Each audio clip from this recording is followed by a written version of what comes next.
Dalam nama Bapa dan Putra dan Roh Kudus. Amin.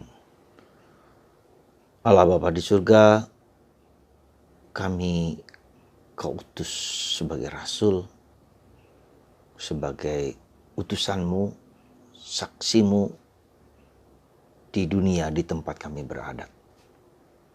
Untuk menyatakan Engkau adalah Tuhan kami, yang menyelamatkan dan menebus kami, yang memenuhi segala kebutuhan kami.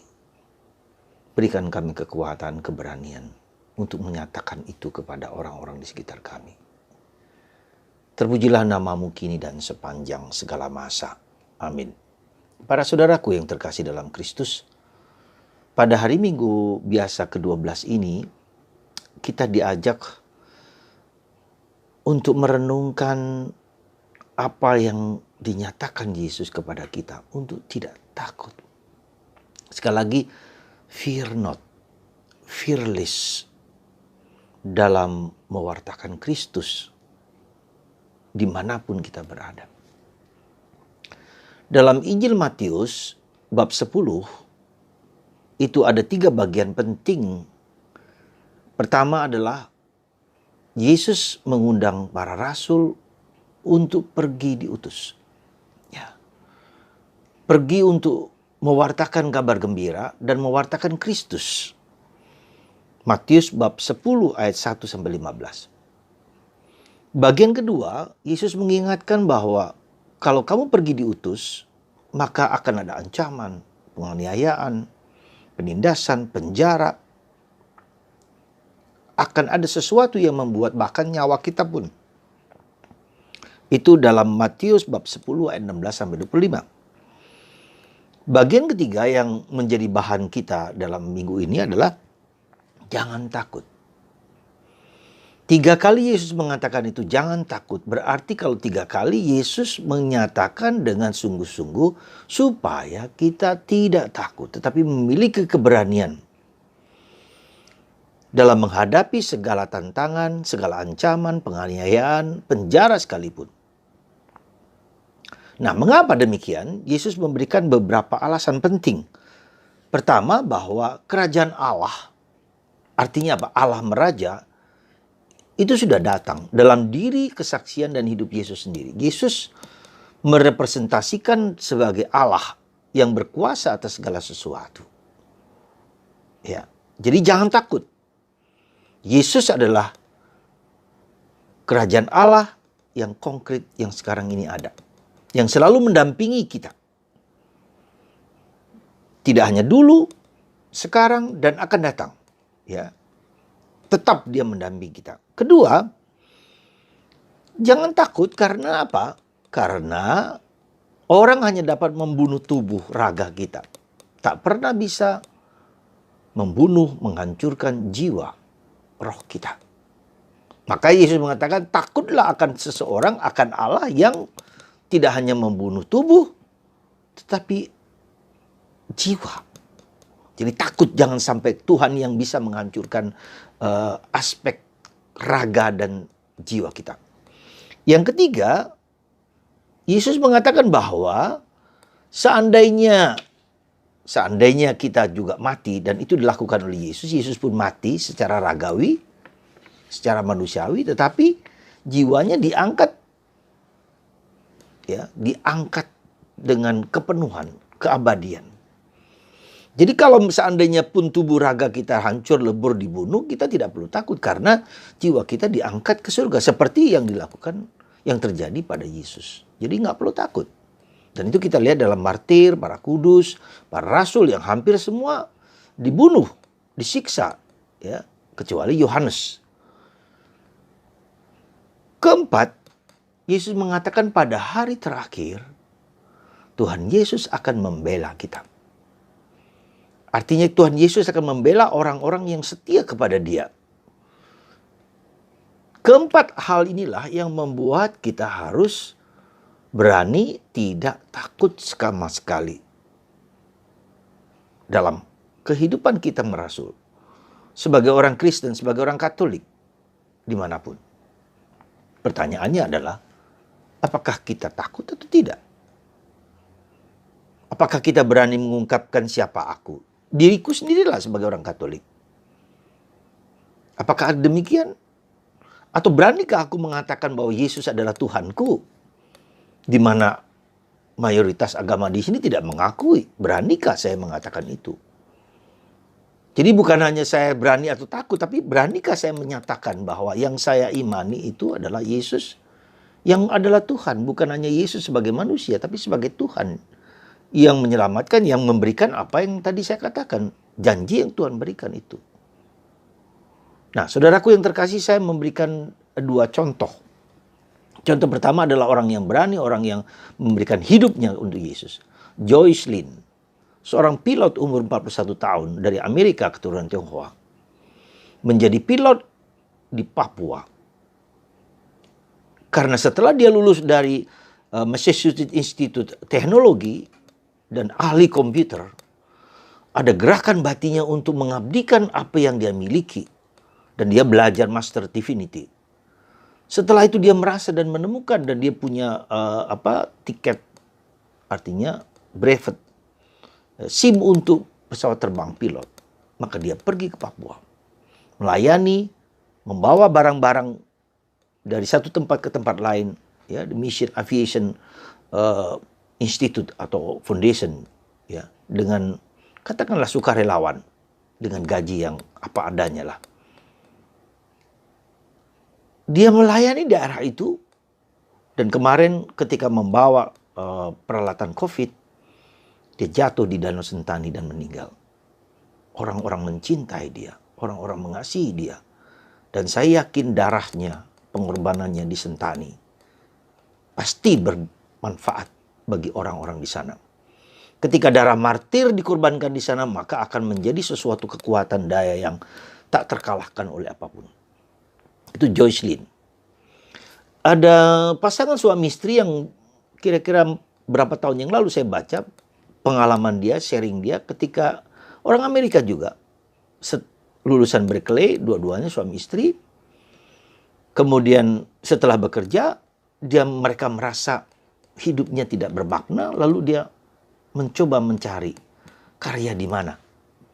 Mereka berdua berpuasa, bermati raga. Lalu ada suara batin, masuklah ke daerah Kalimantan.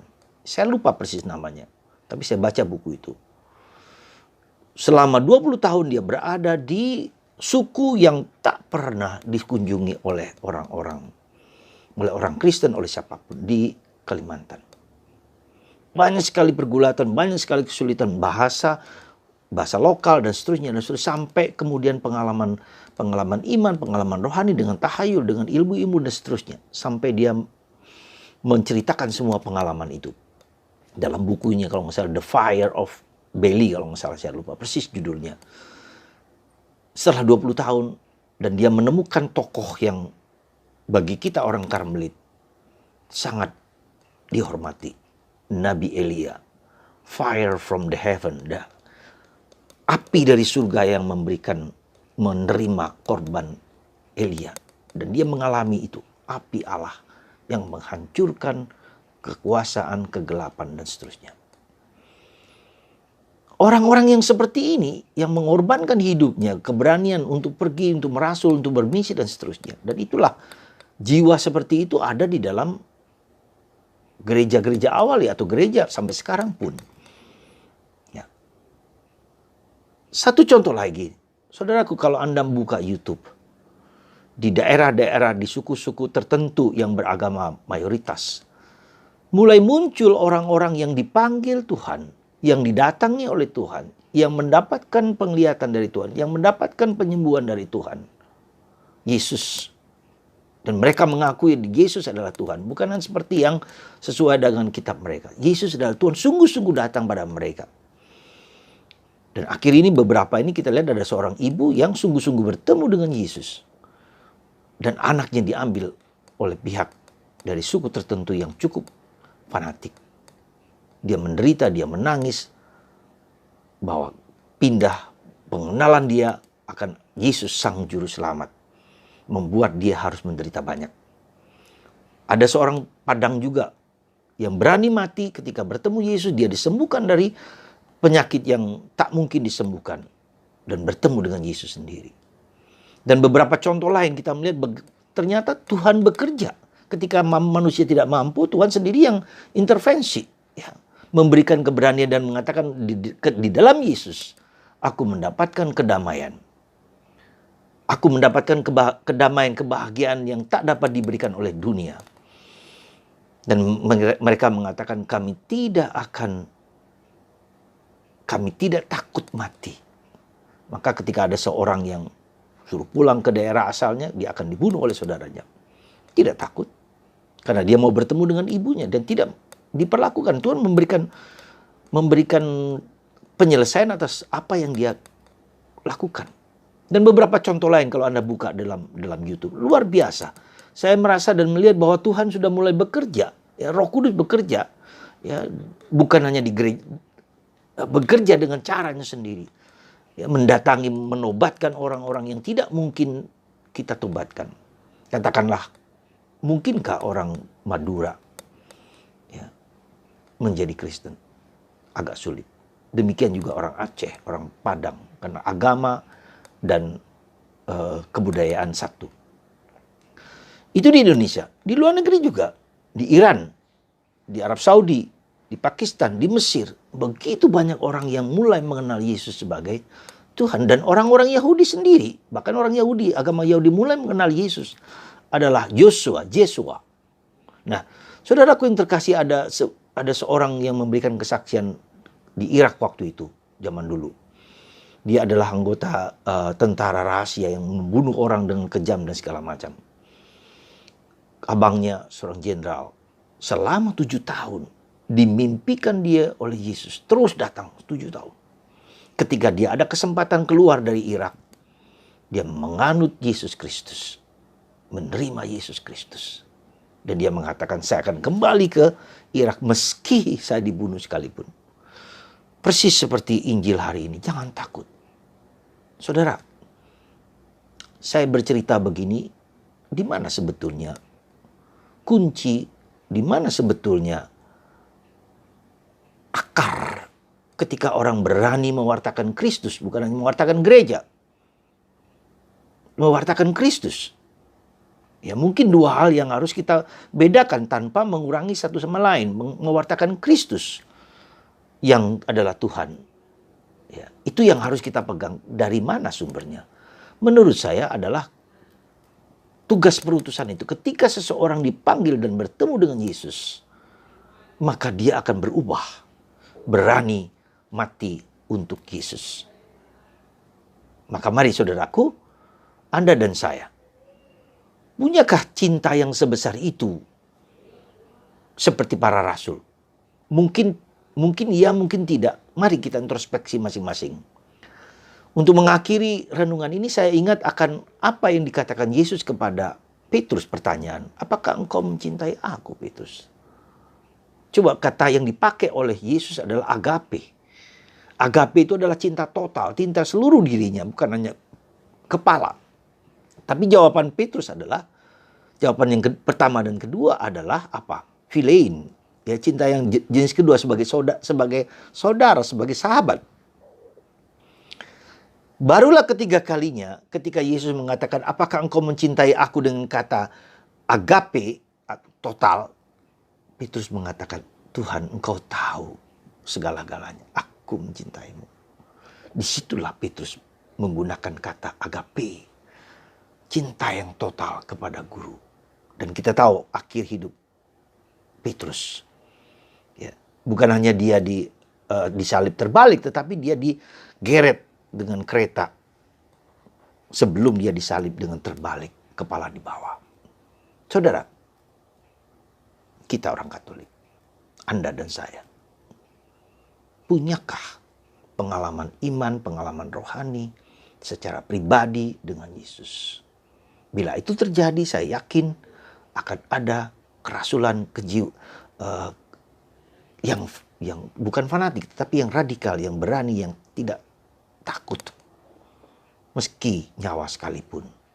Semoga Anda dan saya dikaruniai rahmat itu. Mintalah, apakah cintaku kepada Yesus cinta di kepala, Imanku kepada Yesus adalah iman yang di kepala? Saya kira tidak. Saya yakin tidak. Di depan saya ini adalah Insinyur Hadi Sumarto. Maaf, saya menceritakan sedikit. Ketika di Sorong, di Sorong itu tidak ada uskup, dan ada uskup yang orang asing. Beliau sebagai ketua KWI, tidak ada seorang pun yang berani tinggal di sana. Dia berani memutuskan pindah ke Sorong. Dengan situasi yang sungguh berat, pergi ke stasi, berjalan kaki, naik pesawat, berjam-jam, berhari-hari, untuk menemui umat, memberikan sakramen Krisma. Luar biasa, tak terbayangkan, tak terduga. Itu karena cintanya kepada Yesus, kepada gereja, luar biasa. Kami di sini, di Wisma ini, sangat bersyukur dengan kehadiran beliau, menjadi contoh bagaimana orang yang hatinya terbakar untuk Yesus. Anda dan saya, mudah-mudahan hati Anda terbakar mendengarkan apa yang saya sampaikan ini, sehingga kita menjadi rasul Kristus. Sekali lagi, pertama-tama yang harus kita wartakan adalah Yesus Tuhan di dalam gereja Katolik. Bukan sebaliknya, gereja di dalam Kristus, Kristus di dalam gereja Katolik. Karena itu yang memberikan daya kekuatan kepada kita. Kalau tidak demikian, gereja Katolik akan sama seperti di Eropa sekarang ini. Mandul, gereja hanya sebagai museum. Jujur, Anda perhatikan di gereja di Eropa, berapa yang ke gereja, berapa yang hadir di gereja, bisa dihitung dengan jari. Itu karena orang jatuh kepada satu sisi ritual, formalitas, kurang mengalami aspek mistik, aspek hening, aspek personal relationship dengan Yesus. Kalau itu terjadi, mudah-mudahan tidak terjadi di Indonesia. Karena Anda mau mewartakan Kristus dimanapun Anda berada. Tuhan memberkati kita semua. Allah Bapa di surga, berkatilah kami ya Bapa untuk memiliki keberanian mewartakan Kristus dimanapun berada. Kristus adalah Tuhan yang menyelamatkan, menebus, tapi juga memenuhi segala kebutuhan dasarku sebagai manusia. Hanyalah Dia yang memberikan kedamaian, kekuatan kepadaku dan kepada semua manusia. Kami percaya itu Tuhan. Terima kasih dan berkatilah kami semua yang mendengarkan sabda dan firman-Mu, supaya hati kami terbakar untuk Kristus di dalam gereja Katolik. Berkat-Mu atas kami, bagi yang sakit disembuhkan lewat tangan hamba-Mu ini. Dalam nama Bapa dan Putra dan Roh Kudus. Amin.